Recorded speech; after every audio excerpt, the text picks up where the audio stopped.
palabra, según Isaías 54:17. Ninguna arma forjada contra ti prosperará, y condenará toda lengua que se levante contra ti en juicio. Esta es la herencia de los siervos de Jehová, y su salvación de mí vendrá, dijo Jehová. Todo esto te lo pedimos en el nombre poderoso del Señor Jesucristo. Amén. A una voz, un corazón, piden perdón por los pecados de tu nación. A una voz es el grito de un pequeño, es el clamor de un corazón tierno. Corazón tierno. Vamos, diga, a una voz. A una voz. Un corazón. Un corazón te pide perdón por los pecados de su nación. A una voz es el grito de un pequeño. A una voz es el grito de un pequeño. Es el amor de un corazón tierno. Otra vez. A una voz, Un corazón. un corazón Qué lindo. te pide perdón por los pecados de su nación. Pueden cantar junto con esos pequeñitos. A una voz es el grito de un pequeño. Es el clamor de un corazón tierno. Es el clamor de un corazón tierno. A una voz, a una voz. Maravilloso.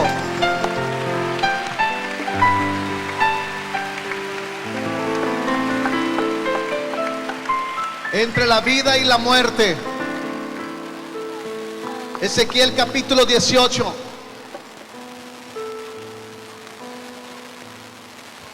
Vivo yo, dice el Señor, que nunca jamás tendréis que usar el refrán: los padres comieron las uvas agrias y los dientes de los hijos tienen dentera. En el capítulo 18 del libro de Lucas hay una reflexión, y cuando vemos el libro de Ezequiel, en el mismo capítulo encontramos entonces al Señor trayendo una luz donde habla claramente de la vida de dos tipos de hombres, las consecuencias generacionales por causa del pecado y también el destino de esas generaciones. Y en el segundo lugar, en ese capítulo 18 de Ezequiel, encuentro el inmenso amor de Dios para su creación. ¿Cómo define Dios la vida del hombre? En el libro de Ezequiel capítulo 18 la define como que hay un hombre que justo, y que ese hombre justo puede vivir, y es que el fruto de la justicia es la vida.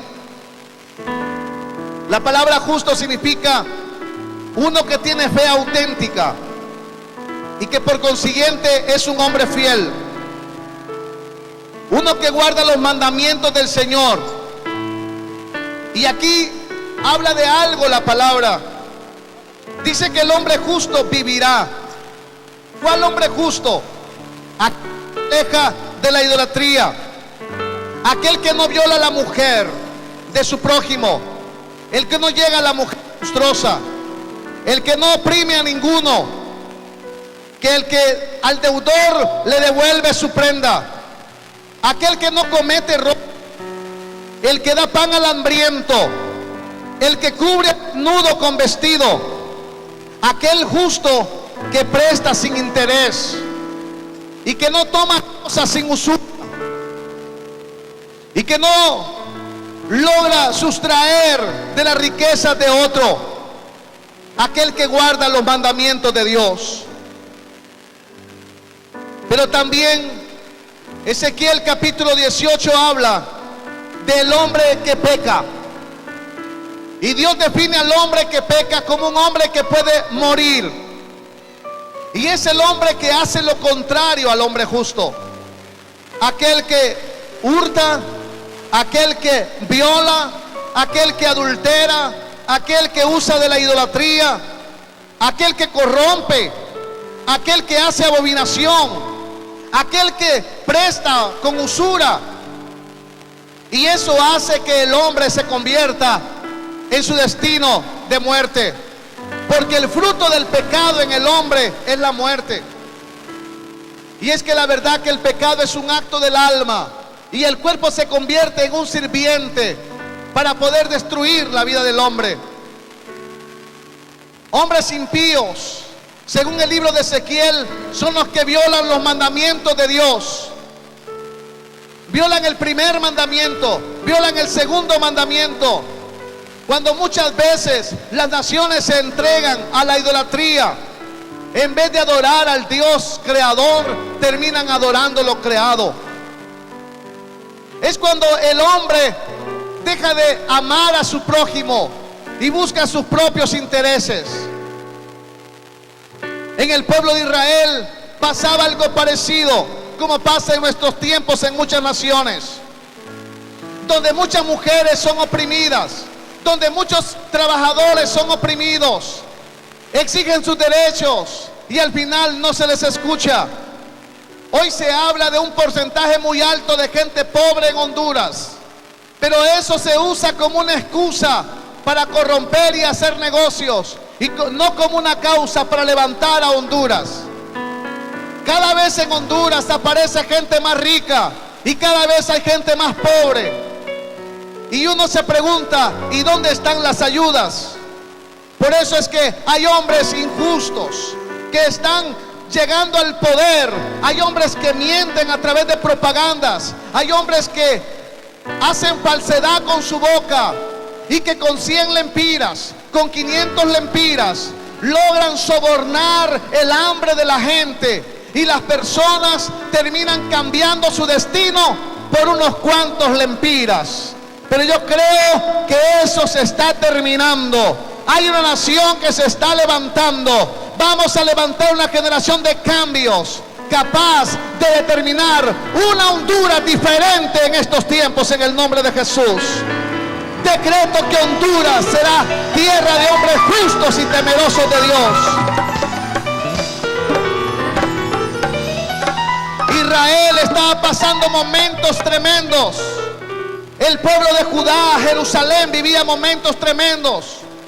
Igual que hoy día, donde el pecado se le ha sellado con firmas y documentos de legalidad en el gobierno, en la empresa privada, en grupos populares.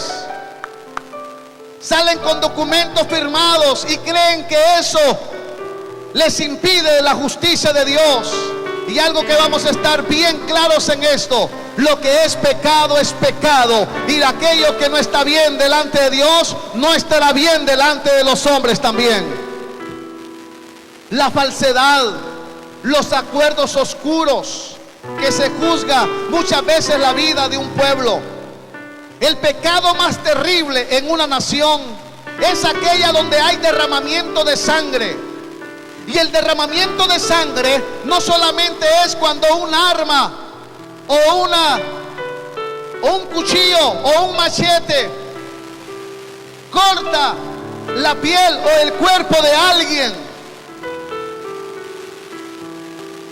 sino que también el derramamiento de sangre es cuando la justicia no se aplica conforme a la ley y se juega con la vida y el corazón de la gente. Aquellas decisiones que toman autoridades que atentan contra la vida y el bienestar de las personas, porque la vida está en la sangre. Y cuando un niño no tiene suficiente comida, está jugándose con su sangre, con su vida. Y cuando a un niño no se le trata bien, y se le pone en desprestigio ante una sociedad, se está jugando con la vida de una persona y por lo tanto es derramamiento de sangre. Cuando una mujer grita en las puertas de los juzgados justicia y no se le atiende, se está jugando con la sangre y la vida de una persona. Cuando un trabajador que pasa años en una empresa y no recibe aumento de salario y todo aumenta en la canasta básica, y aquel hombre tiene que ver la manera en cómo poder comer, eso es atentar en contra de la vida, porque la vida está en la sangre del hombre. Y yo quiero decirle a nuestros gobernantes, a las personas que trabajan en empresa privada, es tiempo de pagar mejores sueldos, mejores salarios a nuestro pueblo. Porque hay gente que su salario no le ajusta para comer, para vivir, y por causa de ello muchas personas están cambiando por el hambre, están dejando los principios a un lado, y hay temor en las ciudades, hay temor en las calles. Y si no se vuelve los corazones de las autoridades a velar por el bienestar de un pueblo, entonces el dolor se gritará más en las calles. Y por eso es que estamos abogando delante de Dios para que levante una generación de niños que crezcan en su temor, que gobiernen a Honduras, que dirijan la educación, que dirijan los destinos de esta nación, y así veremos una Honduras diferente. Ezequiel también define al hombre como un hombre que puede buscar a Dios, y es ahí donde define Dios su propio nombre y se define como un Dios justo, según el verso 21 y el verso 29. Dice Dios: al justo le irá bien, por lo tanto que no tema. Quiero decirle a aquellos hombres que están trabajando en un sistema público o privado, si usted está haciendo su trabajo con temor a Dios, en justicia, no tema, porque nosotros declaramos que los hombres justos se le abren puertas en esta nación para que permanezcan firmes en sus puestos.